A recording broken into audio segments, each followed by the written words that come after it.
Bienvenidos al Museo Sumaya Fundación Carlos Slim. Soy el padre Arturo Alcántara Arcos de la diócesis de Aversa en Italia, donde pertenezco a la comunidad diocesana de la Piccola Casetta di Nazareth. En esta ocasión, deseo presentarles como parte de la serie intitulada Escenas del Via Crucis bíblico en las colecciones del Museo Sumaya, una obra que se refiere al tema de la 14ª estación del Via Crucis bíblico, o sea, Jesús es colocado en el sepulcro. La obra, que consideraremos, tiene el título de La Piedad y fue realizada por Luca Giordano en algún momento entre 1653 y 1660 aproximadamente. Les invito a que podamos considerar más de cerca esta obra, el contexto histórico y religioso en el que surgió, y sobre todo a que nos podamos acercar más al rico contenido teológico que esta pintura nos presenta a partir del paso del Evangelio que la ha inspirado. Luca Giordano nació en Nápoles el 18 de octubre, fiesta litúrgica de San Lucas el Evangelista, del año 1634 y murió en la misma ciudad de Nápoles el 12 de enero del año 1705. Luca Giordano era el hijo de un modesto pintor, Antonio Giordano, del cual fue colaborador, y desde su infancia sabemos que él copiaba ya obras de las principales iglesias de Nápoles. Recibió una influencia fortísima de José de Ribera el Españoleto, que cuando él nació vivía en Nápoles.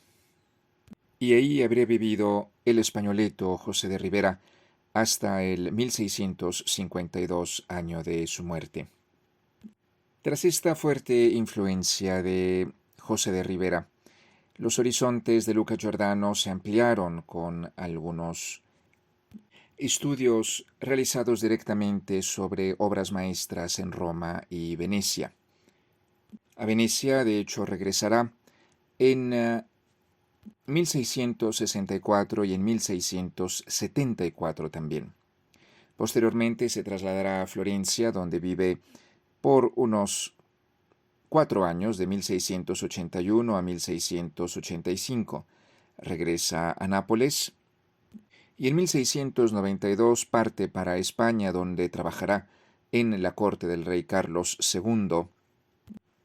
En la península ibérica realizará importantísimas obras para el monasterio de El Escorial, para la Catedral de Toledo, y podemos, por qué no también recordar, por supuesto, los frescos para el Casón del Buen Retiro en Madrid.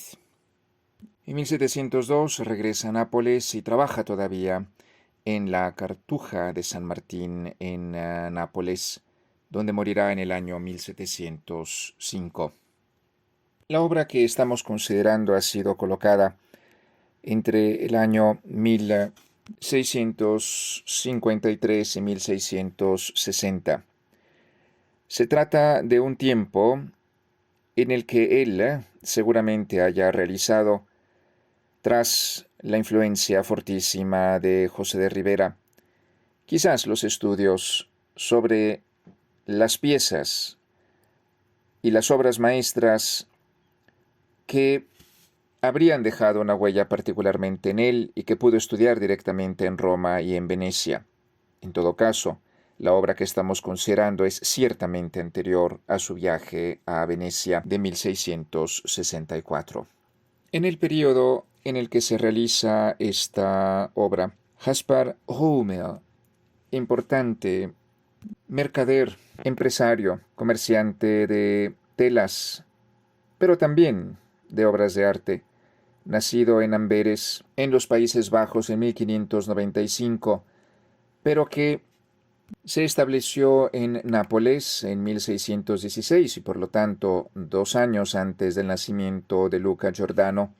Y bien, él en el tiempo habría encargado a nuestro protagonista, Luca Giordano, de reinterpretar algunas estampas de Antoine van Dyck. De estas, La Piedad, que se encuentra en la Alte Pinakothek, la antigua pinacoteca de Múnich en Alemania, habría sido pues el modelo para esta obra.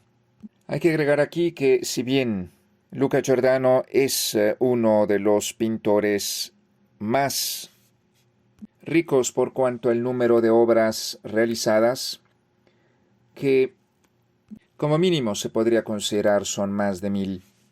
Hay que decir que entre estas son poquísimas en verdad, las que se encuentran realizadas sobre vidrio, como es el caso de esta piedad asistida por ángeles que estamos considerando en este momento.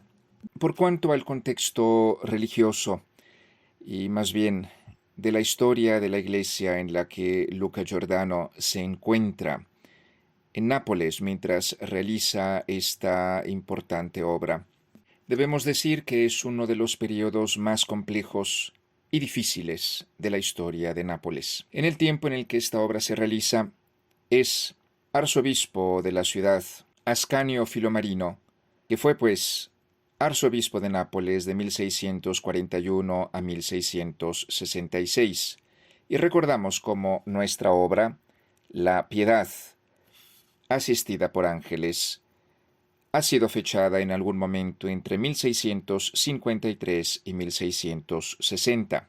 Bien, en 1647, 6 años antes apenas de cuando nuestra obra ha sido fechada inicialmente, tuvo lugar quizás la más grande revuelta de la historia de Nápoles, guiada por Masaniello, ante la cual, si bien en forma, debo decir y advertir, excesivamente reductiva, podemos decir que Filomarino, el arzobispo de Nápoles y cardenal de la Iglesia, tuvo, si bien repito en forma reductiva, un papel importantísimo por cuanto a su obra de mediación. Se discute hoy sobre los efectos de epidemias y pandemias, sin embargo, justo en el momento en el que Luca Giordano pintaba esta obra, Nápoles habría sido tocada por, quizás, la más devastante de las epidemias que haya tocado a la ciudad, la terrible peste del año 1656, cuando nuestro protagonista Luca Giordano tenía alrededor de 22 años. No hay un acuerdo, por supuesto, sobre el número de muertos, pero se calcula que fueron más de 200.000. En todo caso, el cálculo es que la muerte llegó para el 50 y hasta el 60% de la población. Este es, pues, el contexto religioso y civil en el que le toca vivir a Luca Giordano, precisamente cuando realiza esta bellísima obra, La Piedad asistida por ángeles, donde la vida religiosa se vio tan dañada que fue necesario pedir la presencia de personas que vinieran desde otras regiones de la península itálica para poder sustituir a los que ya no estaban.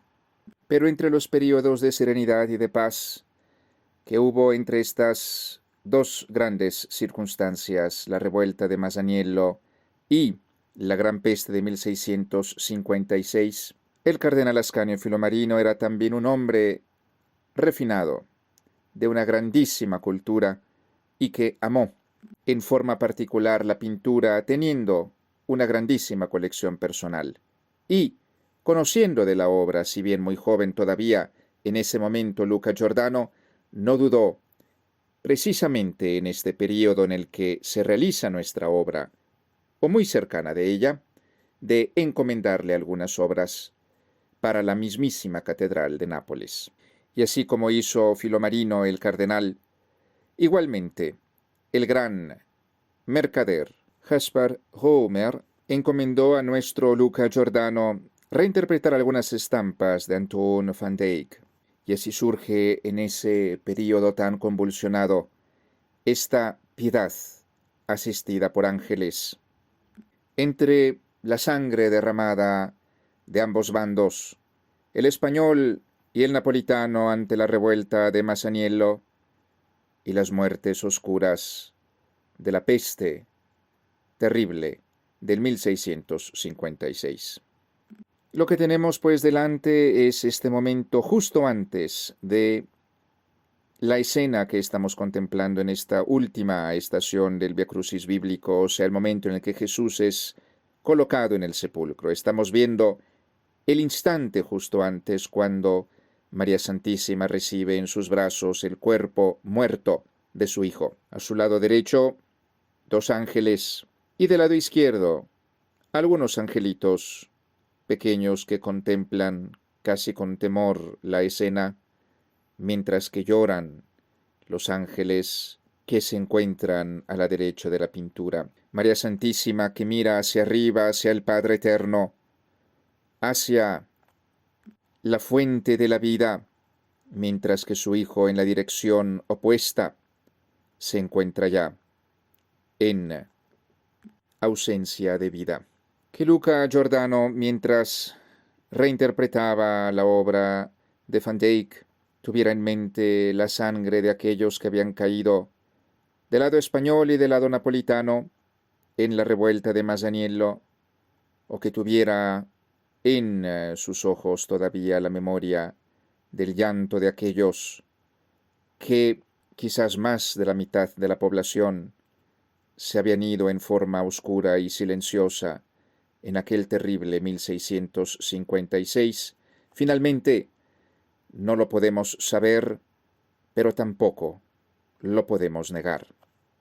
Que esas hayan sido sus fuentes de inspiración en esta reinterpretación de la obra de Antoine Van Dyck. Por cuanto a la arqueología, considerando ahora esta escena con los datos que poseemos hoy, sabemos que los judíos en el tiempo de Jesús tenían al menos dos formas para las inhumaciones.